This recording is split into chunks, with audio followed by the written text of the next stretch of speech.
What if I told you that the men behind Starbucks, the coffee shop on almost every corner, grew up in the kind of neighborhood where kids didn't dream of owning businesses, they just dreamed of surviving? This isn't just a business story. It's a story about rising from poverty, about believing in an idea so strongly that the world had no choice but to believe too. Howard Schultz was born in 1953 in Brooklyn, New York. His family lived in the housing projects, the kind of place where opportunity felt like a foreign language.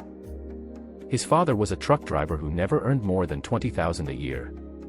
They had no health insurance, no safety net, no wealth to pass down. Howard often says he grew up on the other side of the American dream.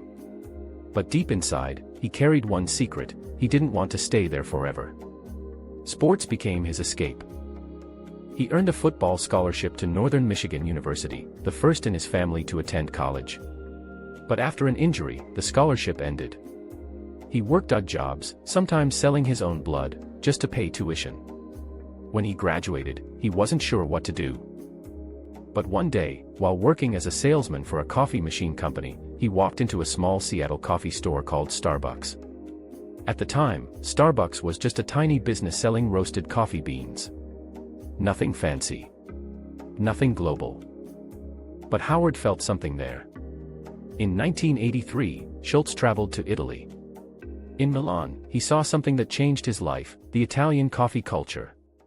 Cafés weren't just shops, they were gathering places, full of connection, laughter, ideas. Howard thought, why not bring this culture to America? Why not make coffee shops the third place, not home, not work, but a place where people belong? He pitched the idea to the original Starbucks owners. They said no. They didn't want to turn coffee into a cafe experience. So Howard made a terrifying choice: he left Starbucks to chase the dream himself. Starting his own cafe wasn't glamorous. Howard had the vision but not the money. Banks turned him down. Investors laughed at him. He knocked on doors, gave speeches, begged for funding. Finally, a small group of investors believed in him. With their support, he opened Il Giornale, his own Italian-inspired coffee bar. It was a success. Lines formed outside the doors. People got it. They didn't just want coffee, they wanted community. In 1987, the original Starbucks owners decided to sell. Howard jumped at the chance. With the help of investors, he bought the company and began turning it into the Starbucks we know today. It wasn't easy. There were setbacks, failures, near bankruptcies. People told him, nobody will pay for a cup of coffee. But Howard didn't see coffee. He saw belonging. He saw a culture. He saw a movement. By the 1990s and 2000s, Starbucks exploded worldwide. From a few stores in Seattle to tens of thousands across the globe.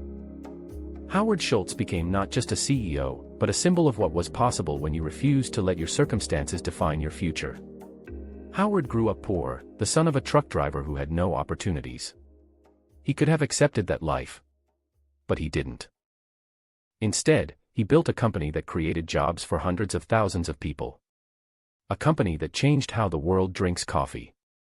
And all of it began with one simple belief: dreams are free, but chasing them costs everything. We look at Starbucks today and see success. But what we often miss are the nights Howard lay awake wondering if he'd made a mistake. The times he couldn't make payroll. The doors slammed in his face. Success didn't come because he was the smartest or the richest. It came because he kept showing up when others would have quit. That's the lesson here: your background doesn't decide your future.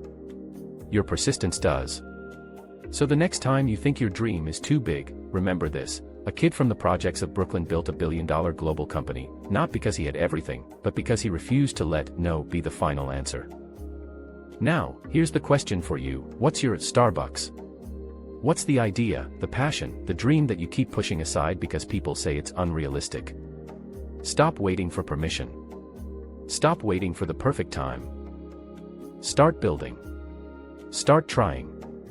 Start failing and trying again. Because if Howard Schultz could turn a cup of coffee into a global movement, imagine what you can do with the dream burning inside you.